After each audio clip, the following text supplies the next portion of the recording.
Hola a todos, esto es ThinkBricks. Bienvenidos a seguir con nuestro recorrido en ThinkBricks. Así que soy Yan Lian, soy economista y analista de la industria, familiarizado con el desarrollo económico de China y nuestro milagro industrial. Así que continuemos. En el episodio anterior les hablé brevemente, solo como introducción, para decirles cuál es el año cero en el hiperdesarrollo de China en el siglo XXI. Por supuesto, el superdesarrollo de China no se limita solo al siglo XXI. Más adelante, les presentaremos, por ejemplo, que en la década de 1990 ya había un alto crecimiento, especialmente en el sector manufacturero orientado a la exportación. Pero lo que quiero enfatizar es la singularidad de China, que es diferente del sudeste asiático. Por eso lo puse en el episodio inicial. Entonces, ¿cuál es el año clave que marcó el inicio del modelo de desarrollo de China? Como les dije, 2003. Entonces, para este episodio, voy a responder la pregunta que quedó pendiente en el episodio sobre de dónde viene el dinero. Sí, a todos les preocupa eso y de hecho es un mito. Entonces, ¿cómo logró China algo así, sabes? Algo así.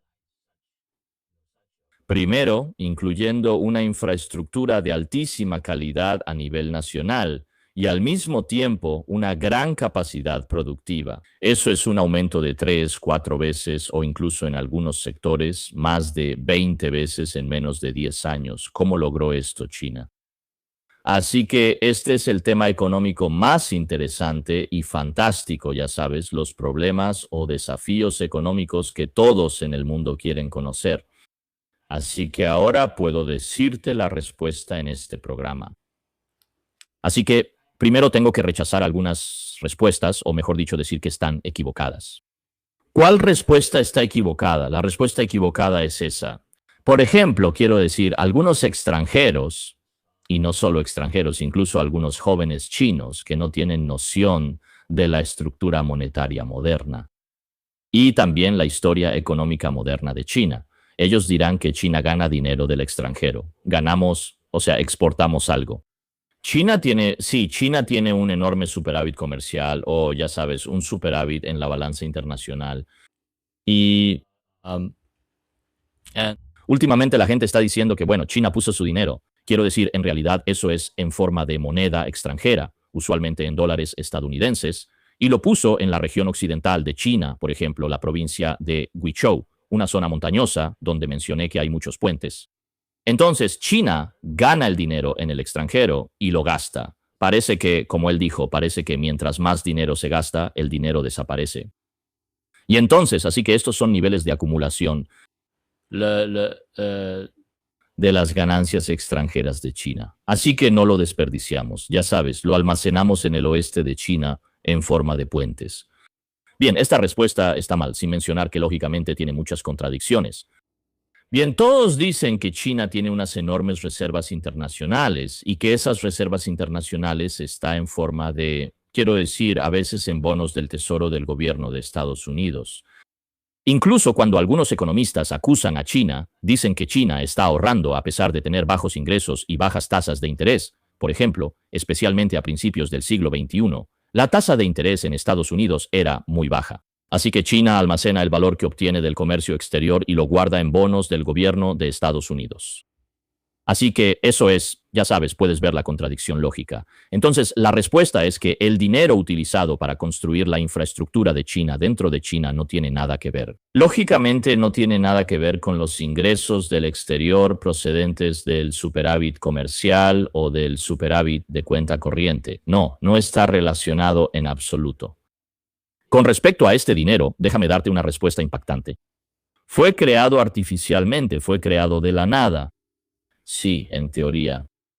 Y luego lo canalizamos ampliamente por algún mecanismo y se lo dimos a lo que yo llamo empresas de plataforma que manejan infraestructura, ya sea a nivel local, para alguna infraestructura común, por ejemplo, carreteras o calles urbanas, agua, ya sabes, servicios de agua. Y en algunos casos es para plataformas nacionales de redes controladas centralmente, por ejemplo, la red ferroviaria, lo que antes era el Ministerio de Ferrocarriles de China, después la Corporación General de Ferrocarriles y las redes estatales, construyendo la red eléctrica. Entonces, estos operadores gastan este dinero creado artificialmente para comprar los suministros necesarios, incluyendo equipos, ya sabes, materiales como cemento y acero. Y este dinero creado, se les daba a esas entidades, entidades proveedoras, entidades productivas en la sociedad. Así que este dinero fue creado y se inyectó en la sociedad y circuló por toda la sociedad. ¿Cuándo desapareció? ¿En qué forma desapareció? Esa es una buena pregunta. Te responderé después. Así que ahora eso es un resumen, ¿de acuerdo? Y ahora déjame darte algunos datos históricos básicos. En el siglo XXI, algunos chinos, personas muy inteligentes, inventaron un tipo de entidad legal, y esto usualmente estaba relacionado con los gobiernos locales. Entonces, de hecho, mencionaré que en 1990 China tuvo una reforma gigantesca llamada la reforma de Zhu Rongji. Entonces, en la reforma de Zhu Rongji se prohibió a los gobiernos locales pedir dinero prestado. Así que en China, durante mucho tiempo, el gobierno local no podía emitir bonos. Bien, no como los gobiernos locales de Estados Unidos o los gobiernos locales europeos, no. Entonces, hay una especie de círculo en torno a la innovación financiera que en general está relacionada con la economía real. Es decir, el gobierno local inventó una empresa especial. Esta empresa no tiene nada, ya sabes, ningún negocio específico. Me refiero a que su negocio normal es solo financiar y luego convertirse en propietaria de alguna infraestructura. Entonces, esto significa que el gobierno local de China tiene la capacidad de iniciar la construcción de alguna infraestructura y luego estas empresas pedirán préstamos o emitirán bonos a los bancos de desarrollo o bancos de política en China. Y ese es el núcleo, que es una forma de dinero creado por el crédito. Entonces, este modelo se dará a otras entidades, como por ejemplo la red ferroviaria, y muchas de ellas están en la forma de un concepto central en China en el siglo XXI, llamado empresas estatales centrales. Y todas estas clases de empresas plataforma a nivel local, a nivel del gobierno central, son gigantescos creadores de mercado. Tienen tales capacidades de financiamiento y con ese financiamiento crean dinero al mismo tiempo, instantáneamente. Y este dinero se puso en un mercado que ellos crearon. Y luego muchos proveedores privados o de facto privados llegan corriendo, tratan de competir entre ellos, tratan de ganar ese dinero. Entonces, esa es la lógica básica de la historia china. ¿Cómo China crece tan rápido después de 2003? Ahora, vamos a hablar más específicamente sobre cómo se hizo esto. Bien, vamos a entrar un poco en detalle, pero no demasiado, porque si entras en demasiado detalle, te perderás entre los árboles, en lugar de reconocer el panorama completo. Entonces, primero tenemos que explicar una teoría económica, un principio básico y otros dos mecanismos del siglo XXI creados en China, que ya mencionamos un poco. El principio económico es el mecanismo monetario moderno. En realidad, los préstamos crean depósitos. Entonces, el banco es el vehículo del dinero en todos los países, me refiero a los bancos comerciales. Bien, por supuesto, hay algo de historia de evolución. No quiero tocar ese tema, pero solo necesitas recordar eso. Entonces, es engañoso en la economía convencional decir que el banco es un intermediario financiero. Si describes a los bancos como intermediarios financieros, darás una impresión equivocada, de hecho, la impresión equivocada de que ya existe dinero y que se necesita a alguien. Bien, y entonces debería haber alguien que ahorre en los bancos. Y luego los bancos usan este dinero ya existente para dárselo a otros, por ejemplo, a las empresas que piden prestado, firman un contrato de préstamo con los bancos y obtienen este dinero. Así que es como un canal por el que el dinero pasa de los ahorradores a los prestatarios. Este concepto básico está equivocado. El concepto real es que cuando pides dinero prestado, en realidad, lógicamente, primero no consideramos, digamos, otra capa de conceptos como el coeficiente de reservas o algo así. ¿Qué pasa cuando pides dinero prestado a un banco? Es que los bancos te dan cuentas y escriben algunos números en esa cuenta. Y de hecho, en el balance general de estos bancos, en cuanto sucede, inmediatamente aparece un activo y un pasivo, instantáneamente aparece un cierto número. Por ejemplo, tú pides prestado 1 millón de yuanes chinos. Una empresa pide prestado 1 millón a determinados bancos, ¿de acuerdo? Supongamos que en China, ¿de acuerdo? 1 millón de yuanes chinos, y eso significa que en este banco inmediatamente tiene un activo, que es que esta entidad le debe 1 millón de yuanes chinos. Y en el pasivo le da a esta entidad prestataria una cuenta corporativa propia en su banco y abona 1 millón de yuanes chinos. Así que eso es exactamente lo que pasó. Y se crearon 1 millón de yuanes chinos.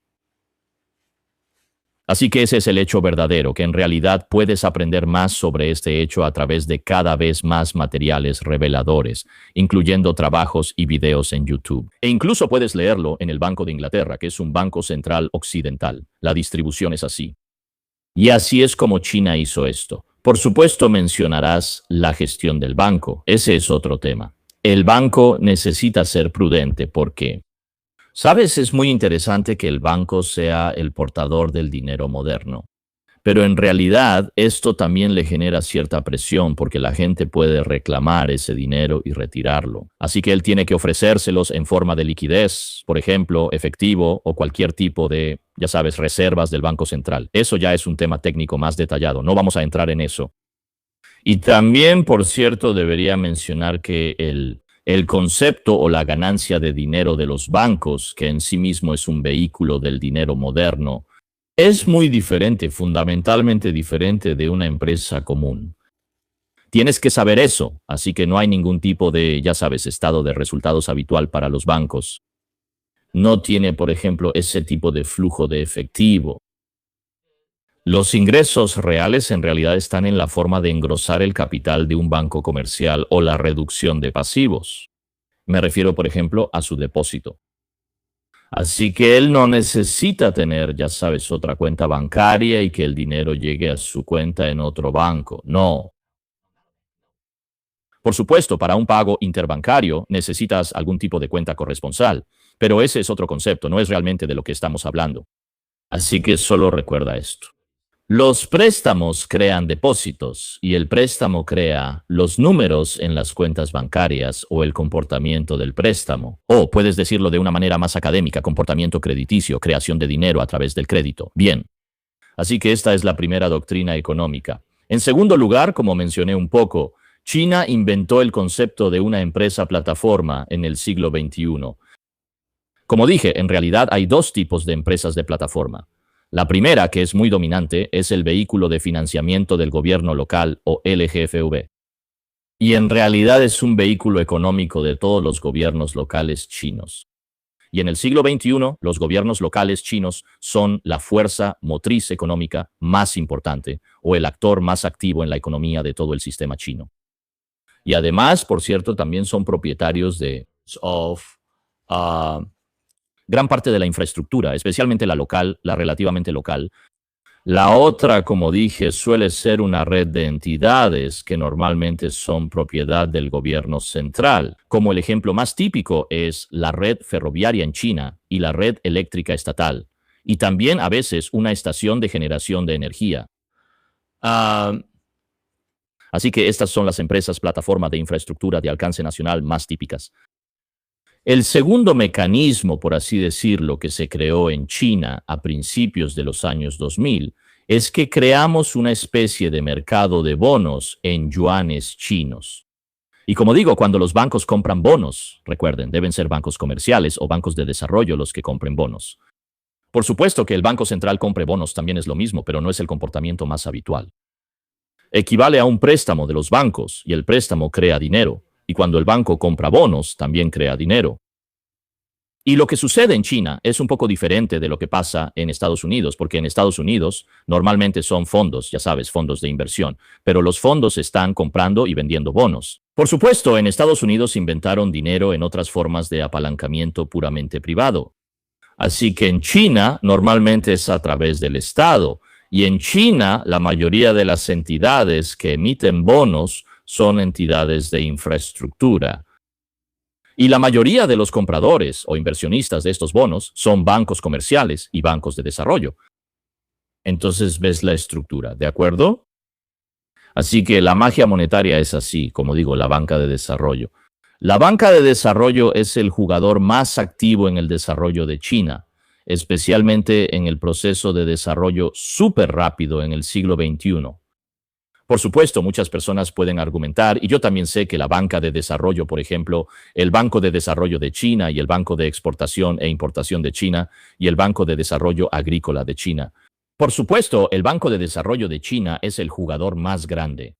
Así que, en realidad, es el lado de los pasivos. No proviene mucho de los depósitos, de hecho, es con los bonos del Banco de Desarrollo de China. Son bonos financieros de desarrollo. Así que el proceso de creación de dinero necesita integrarse con los bancos comerciales. Lo que sucede es que los bancos comerciales comprarán activamente los bonos del Banco de Desarrollo. Así que, como el eslabón posterior de los bancos de desarrollo y el eslabón previo de los bancos comerciales, juntos cumplen una función similar a la de un banco para crear dinero. Y la parte inferior, como decirlo, el destino final de los préstamos proviene de los bancos de desarrollo. El banco de desarrollo en realidad compra los bonos emitidos por grandes proyectos de infraestructura o les otorga préstamos. Así que de esta forma se crea mucho dinero en cuentas y luego fluye hacia las cuentas de las empresas proveedoras en los bancos comerciales. Así es como se creó. Por lo tanto, desde el año 2005, cuando se creó la NAFMI, o Asociación Nacional de Inversionistas Institucionales Financieros, y se creó el llamado mercado de bonos interbancarios, ¿qué son estos bonos? Estos son bonos de vehículos de financiamiento de los gobiernos locales, bonos ferroviarios y bonos de State Grid. Así es como actuó China. Entonces, como dije, esta cadena milagrosa la enlazaron los bancos de desarrollo de China con los bancos comerciales de China. Y al final de todo esto están todas estas empresas plataforma. Así que, con esta continua creación de préstamos, y hay muchos, ya sabes, bonos. Por supuesto, podrías estar pensando eso, podrías decirlo. Estos bancos necesitan, por ejemplo, gestión de ratios o, ya sabes, requisitos de suficiencia de capital o de eficiencia del capital, que en realidad son impuestos por Occidente. Sí, no hay problema. Significa que cuando este activo se registró, ya sabes, podría ampliarse. Cuando amplías ciertos montos, estos bancos, ya sean bancos de desarrollo o bancos comerciales, ¿a qué tipo de forma llegarán con su capital? Bueno, de hecho, normalmente en forma de otro instrumento inteligente que también crea artificialmente algo de dinero para convertirse en capital. Así que ese es el mecanismo de la creación de dinero en China. Y también en materia de infraestructura tienes que saber que hay una competencia muy fuerte entre los gobiernos locales chinos por los indicadores clave de desarrollo. Se puede decir que es, ¿cómo decirlo? Eh, un sistema muy bueno para seleccionar a los buenos gobernadores. Y así ellos promoverán muy activamente la infraestructura. Por lo tanto, el mercado de infraestructura nacional de China se creó instantáneamente. Y luego, para muchos de estos bienes intermedios de la industria, como digo, los bienes básicos como el cemento y el acero, y se produjo acero de mayor calidad. Y en cuanto a los vehículos del gobierno central, la decisión en realidad dependerá mucho de esos hombres fuertes.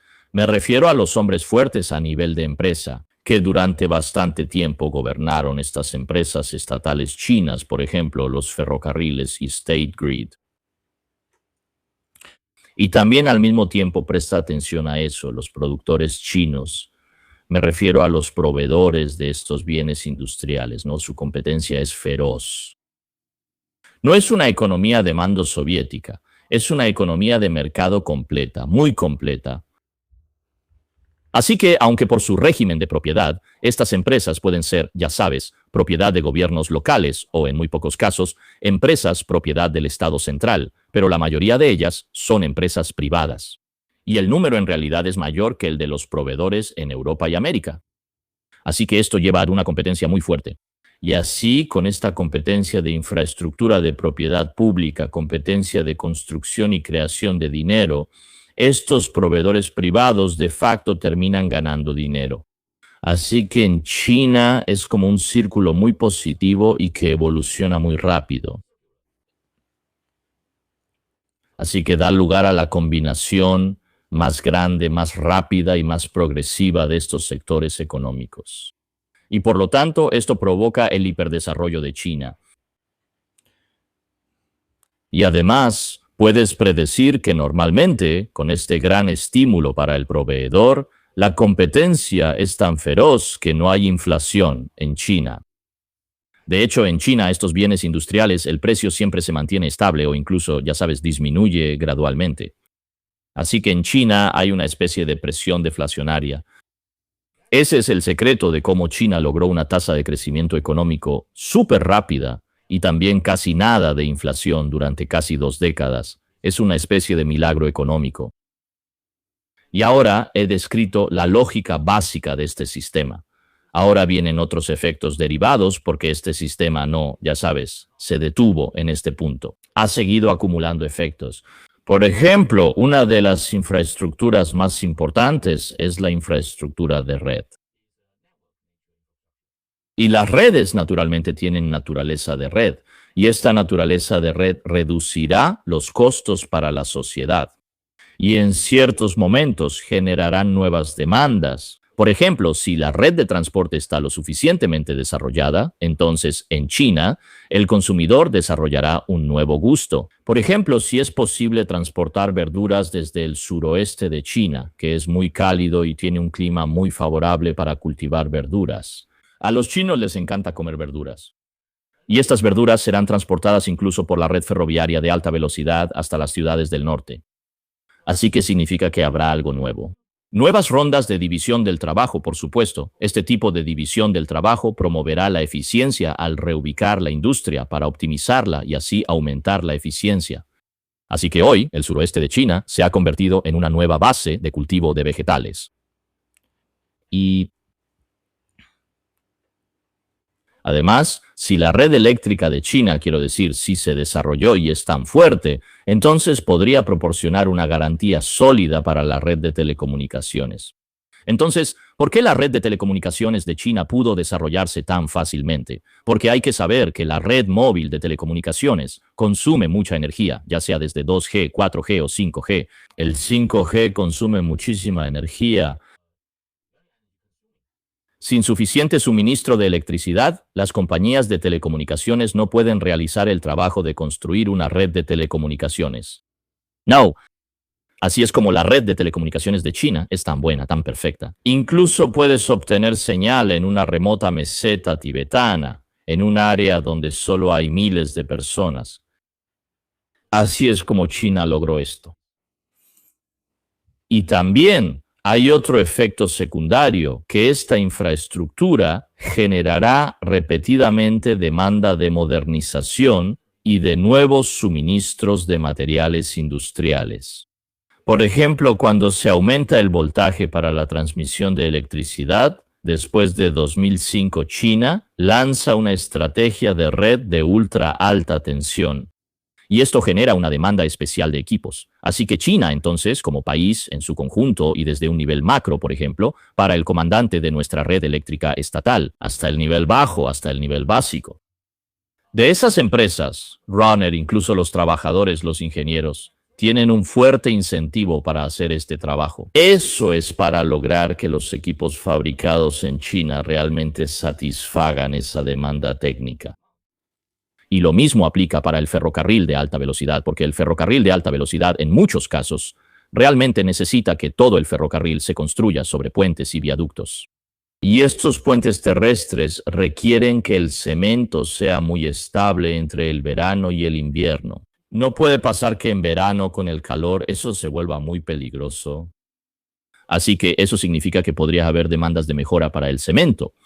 Y entonces esto impulsará la investigación en la industria del cemento para ver cómo satisfacer sus demandas especiales. Así que incluso sé que habrá hasta máquinas para hacer nieve para satisfacer esto, porque la fabricación de nieve se inyectaría en los cementos y luego se haría cemento para satisfacer esta demanda especial. Ese es un efecto. Y no quiero decir que, por supuesto, el desarrollo es bastante avanzado y cada vez más, ya sabes, intenso. La infraestructura hará que, por ejemplo, los costos de traslado para todas las fábricas en China sean cada vez más bajos. Así que también aumentó la ventaja de eficiencia de las industrias chinas. Así que ese es, ya sabes, el efecto acumulado más pequeño.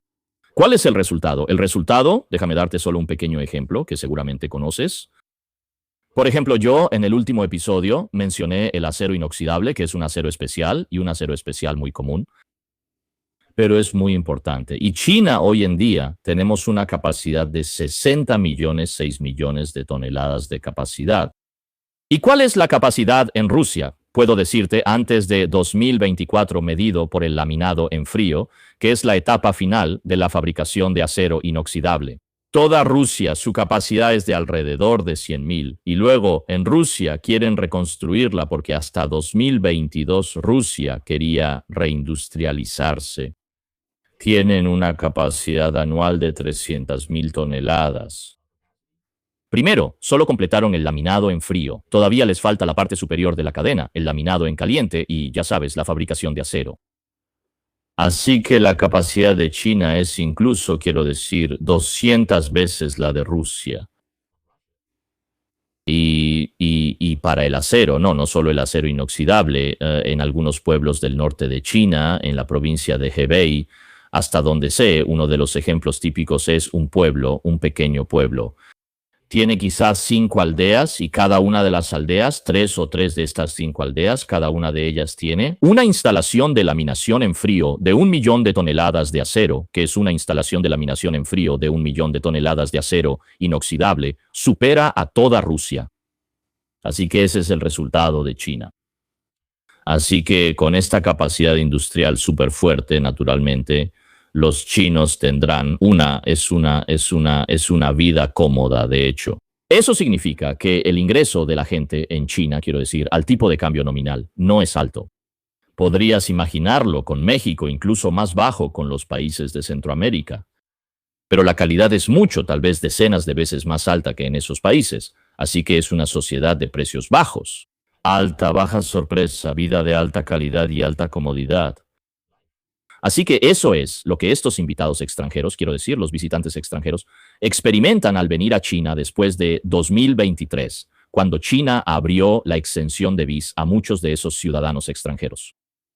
Ellos ven que China es un país que vive en el futuro o que vive en el paraíso, así que ese es el resultado. Por supuesto, tengo que admitir que los chinos enfrentan otros problemas, incluyendo las presiones psicológicas de las empresas, porque eso es simplemente porque China tiene un exceso de capacidad, así que hay una sobrecompetencia a nivel corporativo y por lo tanto esta presión se transmitirá al nivel de los empleados.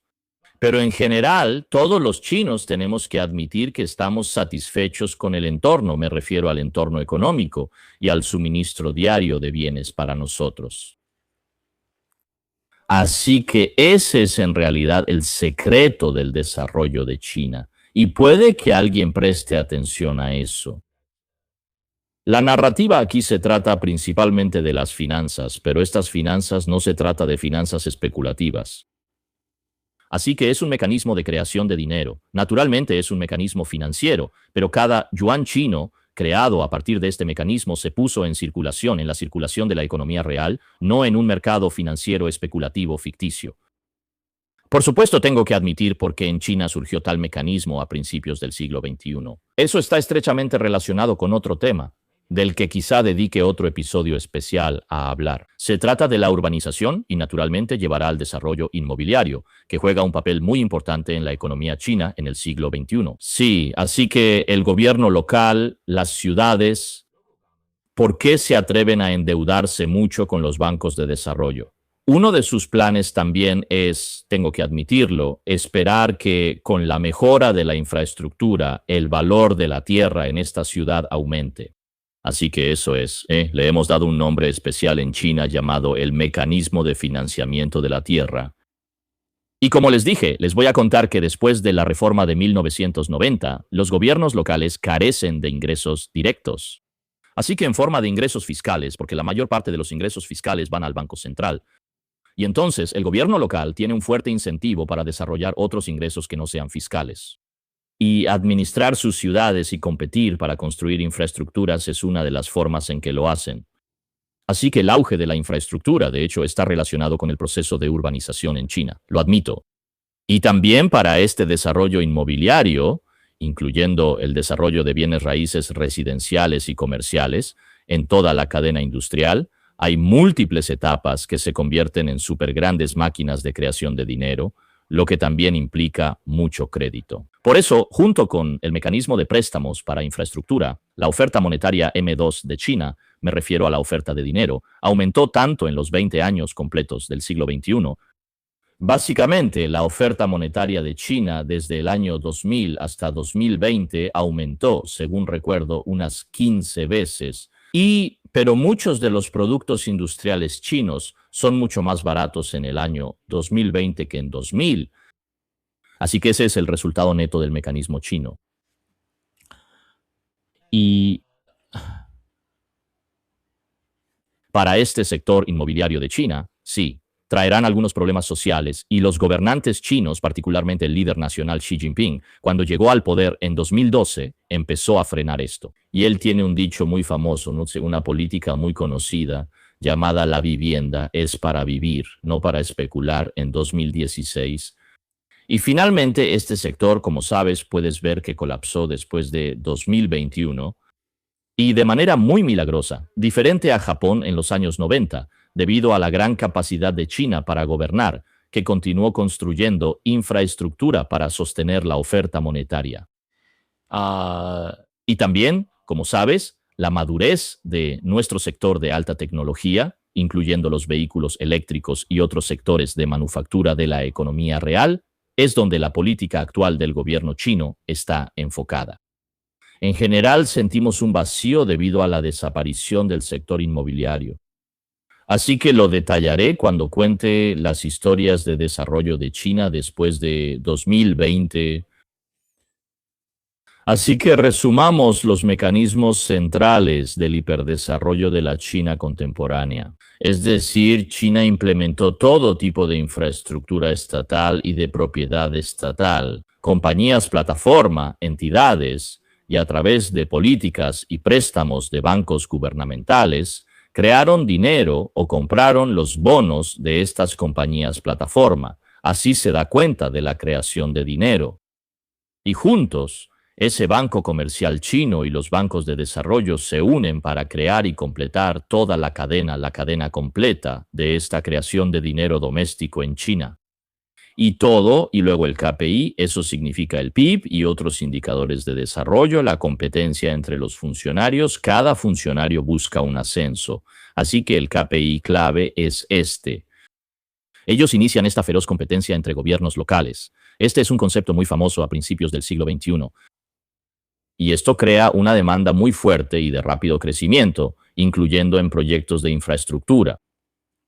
Y luego, por el lado de la oferta, los productores de la industria también están en un estado de competencia severa.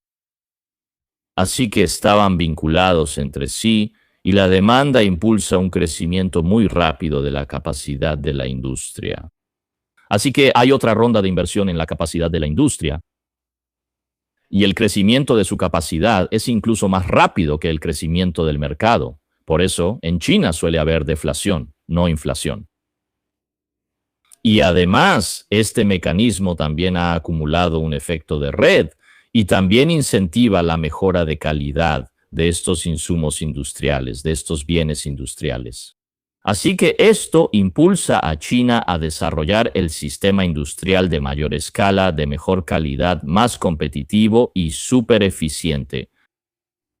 Así que finalmente, déjenme resumirlo en una palabra. En realidad, infraestructura. Este es un secreto. Este es el mecanismo de la sociedad china para crear e inyectar dinero. Así que el dinero fue creado para este propósito e inyectado en la sociedad a través de este proyecto de infraestructura. Y luego tenemos una serie de explicaciones para muchos de los fenómenos económicos relacionados en China. Por ejemplo, esto explica naturalmente por qué China tiene una proporción de inversión respecto al PIB muy alta por naturaleza. Porque la fuerza impulsora de este sistema, la competencia entre los gobiernos locales, la construcción de infraestructura, esto pertenece a la categoría de inversión dentro de todos los tipos de comportamiento económico. Entonces, el consumo de la gente, o, por ejemplo, de los empleados, a quienes se les paga un salario constantemente, es dinero que se inyecta y se entrega a la empresa de dinero. Estos proveedores de bienes industriales y proveedores de la industria le dan dinero a su proveedor y también a sus empleados, ¿de acuerdo? Entonces, los empleados y el personal de todos los distintos niveles de la cadena industrial recibieron el dinero. Y también, tal vez, el dueño de estas fábricas también consume. Así que el consumo es un comportamiento económico derivado, es de segundo orden. Por lo tanto, es natural que China tenga una alta proporción de inversión. Y además, por cierto, no es un sistema coercitivo, es un sistema impulsado puramente por el mercado y la competencia. Cualquier investigador u observador occidental que vincule a China con la Rusia soviética o con la antigua URSS y equipare a la China moderna con la URSS está sistemáticamente equivocado. Por supuesto, después de esta descripción y explicación del sistema, queda una larga serie de preguntas sin responder. Y ese es el tema que tocaremos más adelante. Por ejemplo, muchas veces expliqué sobre este sistema impulsado por la creación interna de dinero y por la infraestructura. Entonces, ¿cuál es la regulación de este sistema? ¿Y qué hay de otro sector muy importante de la economía china, el sector manufacturero orientado a la exportación? ¿Hay alguna relación? Y además, de hecho, eso está relacionado con la diferencia entre el sistema económico chino y el sistema económico del sudeste asiático. Y también está relacionado con el secreto del efecto de red de los países supergrandes. Y también, entonces, otra pregunta derivada es, ¿qué pasaría si la mayoría de la oferta monetaria? En este periodo de hiperdesarrollo, que ahora ya no es tan hiper, ha bajado, pero sigue siendo rápido comparado con los países occidentales. Así que todo este sistema económico chino creció durante 2 décadas y la mayor parte del dinero se creó a través de este tipo de entidades de plataforma, ya sabes, préstamos de desarrollo, creación de crédito para el desarrollo. Entonces, según la ley o el principio de este crédito, tiene que ser reembolsado. Es decir, primero tienes que pagar los intereses. Y luego, cuando el préstamo vence, tienes que devolver el capital. Así que eso disminuye rápidamente, porque como digo, el préstamo crea dinero y al pagar el préstamo estoy destruyendo dinero. El dinero solo desaparece cuando el préstamo es, ya sabes, pagado, reembolsado. Ese es el caso en China. No desaparece cuando lo gastas. Cuando lo gastas, solo se lo das a otra persona. Entonces, ¿cómo hace China para lidiar con esto? ¿Es necesario pagarlo? Para ser honesto. Y además, hay otra pregunta. Esa es una pregunta más general. Tomemos la infraestructura, por ejemplo, el tren de alta velocidad, por ejemplo, los puentes superaltos en la provincia de Guizhou, como obras realmente milagrosas, ¿no? ¿Sabes? Pero tienes que saber que los operadores no le cobraron a la gente. Entonces, ¿cómo pueden devolver el dinero? Tienen que ganar dinero, no solo devolverlo. Tienen que ganar dinero. Deberían establecer una meta para ganar dinero. Si no, ¿cómo debería funcionar el mecanismo? Entonces, en realidad, China también necesita responder a esto. Y yo tengo una solución para todo esto. Así que este episodio es para responderte de dónde viene el dinero que se crea en China. La respuesta es que es creado artificialmente. Y también siento que es muy necesario darte un marco general de todo el desarrollo de China o de la República Popular desde 1949. De lo contrario, como he notado que muchos, incluso aquellos que son favorables a China, incluyendo a Jeffrey Sachs cuando hablan de China, es un concepto muy general y abstracto, y en realidad no sabían mucho sobre China. Cuando profundizas un poco más, no saben qué decir. Simplemente repiten, ya sabes, cosas que ya han dicho y muchas de ellas son conceptos erróneos sobre China. Así que me gustaría dedicar algunos episodios para hacer la primera serie completa en YouTube sobre cómo China llegó a ser lo que es hoy, cómo se desarrolló China. Bien, eso es lo que quería decir. Los invito a seguir ThinkBricks.